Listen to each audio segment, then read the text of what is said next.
अस्सलाम वालेकुम डॉक्टर्स। आज का हमारा टॉपिक है carotid triangle lumps.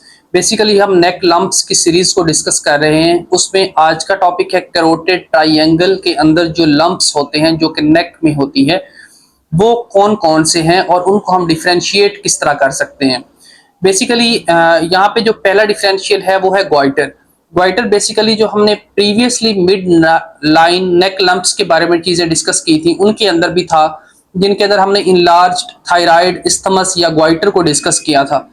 Same as that जो ग्वाइटर है वो कैरोटिड ट्रायंगल तक भी स्प्रेड कर सकता है या फैल सकता है, या ग्वाइटर जो है वो कैरोटिड ट्रायंगल के अंदर भी प्रेजेंट हो सकता है।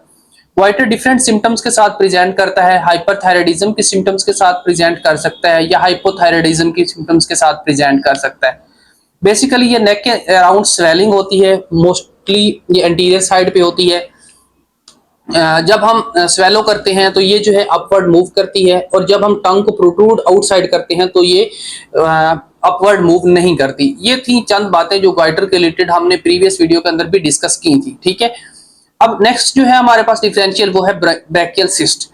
ब्रैकियल सिस्ट बेसिकली एक कॉन्जेनिटल कंडीशन होती है, failure to disappear of cervical sinus. ठीक है, सर्वाइकल साइनस जो है वो बेसिकली रूटीन के अंदर या जो नॉर्मल फिजियोलॉजी होती है या नॉर्मली ग्रोथ होती है उसके दौरान ये जो है डिसअपेयर हो जाता है। लेकिन कुछ ऐसी कंडीशंस जैसा कि सेकंड फ्रेंजियल आर्च जो है वो ग्रो करती है थर्ड और फोर्थ के ऊपर और इसको क्लोज करती है। बट अगर जो सेकंड फ्रेंजियल आर्च है वो फेल हो जाए ग्रोथ में तो उस दौरान क्या हो सकता है कि ये जो सर्वाइकल साइनस है ये डिसअपेयर नहीं होता। जब ये डिसअपेयर नहीं होता तो उस दौरान क्या होता है, उस दौरान हमारे पास यहाँ पे ब्रैकियल सिस्ट बन जाती है। ठीक है, कॉन्जेनिटल कंडीशन होती है failure to disappear of cervical sinus. ठीक है, रूटीन में क्या होता है, रूटीन में ये होता है कि जो हमारे पास सेकंड फ्रेंजियल आर्च है वो ग्रो करती है थर्ड और फोर्थ फ्रेंजियल आर्च के ऊपर और इसको क्लोज कर देती है। लेकिन इस कंडीशन के अंदर ये क्लोज नहीं होता और यहाँ पे एक सिस्ट बन जाती है जिसको हम कहते हैं ब्रैकियल सिस्ट। ठीक है, अगर हम क्लिनिकल फीचर्स की बात करें तो ये 20 ईयर्स से कम एज के अंदर प्रेजेंट करता है। ठीक है, ये प्रेजेंट कर सकता है फॉर एग्जांपल जब चाइल्डहुड में है या एट बर्थ प्रेजेंट कर सकता है, चाइल्डहुड में प्रेजेंट कर सकता है या टीन एज के अंदर प्रेजेंट कर सकता है, बट ये 20 ईयर से कम एज के अंदर ही ऑलवेज प्रेजेंट करेगा। ठीक है, उसके बाद अगर साइट की बात करें तो साइट में ये है कि at the junction of upper and middle 1/3 of sternocleidomastoid muscle. ठीक है, ये कहां पे होता है, ये अपर और मिडल 1/3 जो है स्टर्नोक्लेडोमास्टाइड मसल जहां पे मिल रहे होते हैं, जंक्शन बना रहे होते हैं, ये वहां पे प्रेजेंट होता है। ठीक है, और इसके अंदर क्या है, ये कोलेस्ट्रॉल के क्रिस्टल से बना हुआ होता है। ठीक है, बेसिकली भी रूटीन के अंदर ये कोलेस्ट्रॉल के क्रिस्टल्स जो है वो इसके अंदर डिपॉजिट हो जाते हैं। ठीक है, तो ये एक ब्रैकियल सिस्ट बना देते हैं। इसका हम ट्रीट कैसे करते हैं, वही सर्जिकल इंसिजन देना होता है और इसको हम निकाल देते हैं। ठीक हो गया ब्रैकियल सिस्ट को। अभी यहां तक ये था कि जो ग्वाइटर है उसको हम डिफरेंशियल कैसे करेंगे कि वो अपवर्ड मूव करेगा स्वेलिंग पे, बट जब टंग प्रोट्रूड करेंगे तो ये अपवर्ड मूव नहीं करेगा। जो ब्रैकियल सिस्ट है बेसिकली ये एक रूटीन सिस्ट होती है जो कि कैरोटिड ट्रायंगल के अंदर प्रेजेंट होती है, और इसको हम डिफरेंशियल बाकियों से कैसे करेंगे, इसकी जो प्रेजेंटेशन है चाइल्डहुड की या 20 इयर्स कम एज की, और ये जो सर्वाइकल साइनस बनता है, ठीक है, डिसअपियर नहीं होता, ये जो है जस्ट ब्रैकियल सिस्ट के अंदर ही देखने को मिलता है। ठीक है, और किसी कंडीशन के अंदर ये चीज नहीं मिलती। यही इसका टॉप है जो कि इसको बाकियों से डिफरेंशिएट कर देता है। फिर अगर हम बात करें लेरेंजियोसील की तो बेसिकली लेरेंजियोसील जो है ये भी एक कॉन्जेनिटल कंडीशन होती है। इसके अंदर होता क्या है, होता ये है कि जो फ्लैसिडिटी होती है वो इसमें इंक्रीज कर जाती है, और जो हमारे पास लेरेंजियल कार्टिलेज है वो बहुत ज्यादा सॉफ्ट हो जाता है।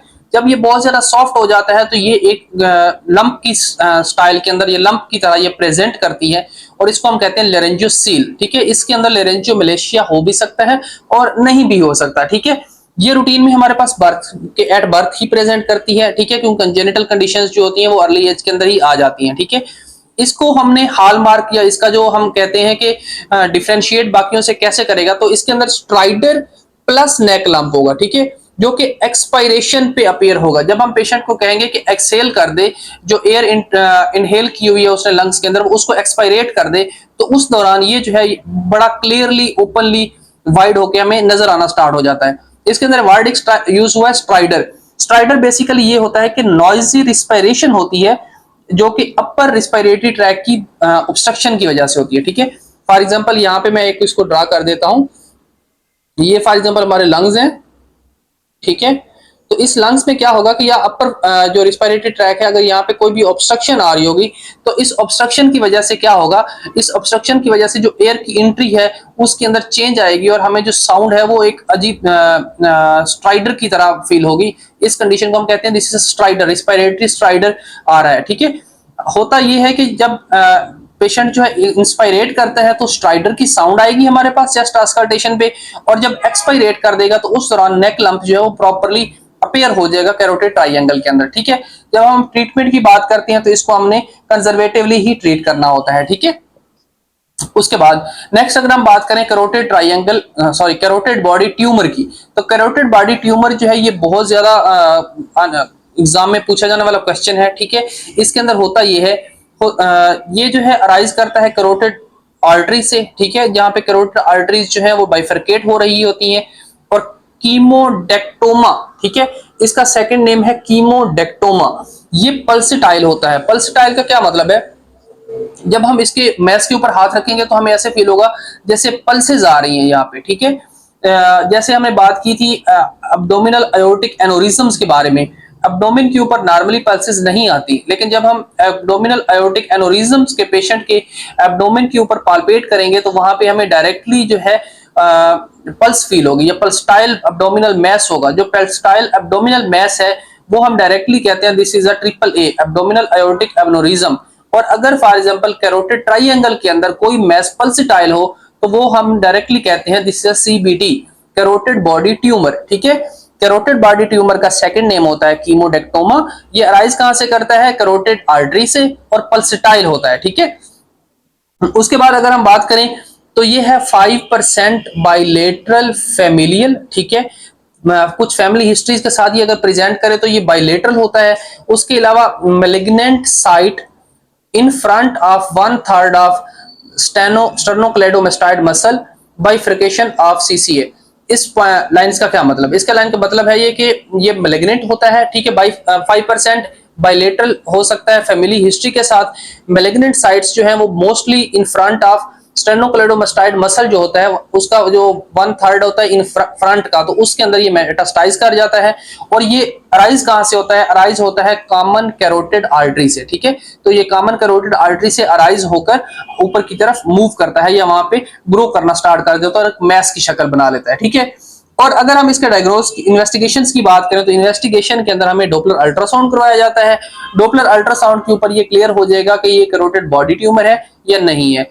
अभी डोपलर अल्ट्रासाउंड जो है ये हम तकरीबन हर उस कंडीशन में करवाते हैं जहां पे हमारी आर्टरीज या वेन्स का प्रॉब्लम हो। जैसे हमारे पास डीवीटी होता है, ठीक है, डीप वेन थ्रोम्बोसिस, ठीक है, या वेरिकोज वेन होता है, ठीक है।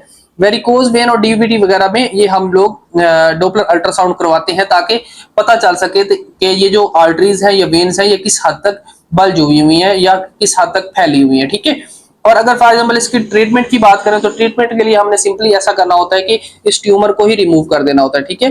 तो रिमूवल ऑफ ट्यूमर, ठीक है, ट्यूमर को ही रिमूव कर देते हैं और उसके बाद जो है इसको फर्दर कीमोथेरेपी पे ही रखते हैं, ठीक है। तो बेसिकली ये एक बहुत ही कॉम्प्लिकेटेड सर्जरी होती है, इसलिए इसको सिर्फ वास्कुलर सर्जन ही करता है। इसलिए हमने पेशेंट को मोस्ट केसेस के अंदर हमने पेशेंट को रेफर कर देना होता है, ठीक है। अब अगर एक क्विक रिकैप के अंदर हम इस चीज को देखें कि हमने अभी क्या डिस्कस किया। हमने ग्वाइटर को डिस्कस किया जो कि प्रीवियस वीडियो के अंदर देखा था। एक सिंपल सी चीज है कि नेक लंप है, अपवर्ड मूव करती है स्वेलिंग के साथ, और जब हम टंग को प्रोट्रूड करते हैं तो ये अपवर्ड मूव नहीं करती। सेकंड कंडीशन ब्रेकियल सिस्ट को डिस्कस किया। ये एक सर्वाइकल साइनस की डिसअपेयर ना होने की वजह से यहाँ पे प्रेजेंट करता है। कंजेनिटल होता है, 20 ईयर से कम एज के अंदर प्रेजेंट करता है, ठीक है। तो इसका ट्रीटमेंट सिंपली हम सर्जरी कर देते हैं। लेरेंजियोस्कील के बारे में डिस्कस किया। लेरेंजियोस्कील बेसिकली एक जो है कंजेनिटल कंडीशन है। इसके अंदर होता यह है कि फ्लैसिडिटी इंक्रीज हो जाती है। लेरेंजियल कार्टिलेज जो है वो सॉफ्ट होने की वजह से ये एक मैस बना देता है, ठीक है। ये एट बर्थ प्रेजेंट कर सकता है, और इसके अलावा ये स्ट्राइडर प्रेजेंटेशन के साथ आता है, और ये लंप जो है वो एक्सपायरेशन के साथ बहुत ज्यादा प्रोमिनेंट फील होता है। और इसको हम ट्रीट कंजर्वेटिवली ही करते हैं, ठीक है। उसके बाद कैरोटिड बॉडी ट्यूमर की बात की तो इसके अंदर इसका सेकंड नेम देखा हमने कीमोडेक्टोमा के नाम से आता है, ठीक है। ये कैरोटिड कॉमन कैरोटिड आर्टरी से राइज करता है। उसके अलावा पल्सटाइल मैस होता है, ठीक है। डॉप्लर अल्ट्रासाउंड करवाते हैं और ट्रीटमेंट के लिए हमने इसको सिंपल ट्यूमर को रिमूवल के लिए वास्कुलर सर्जन के पास रेफर कर देना होता है, ठीक है।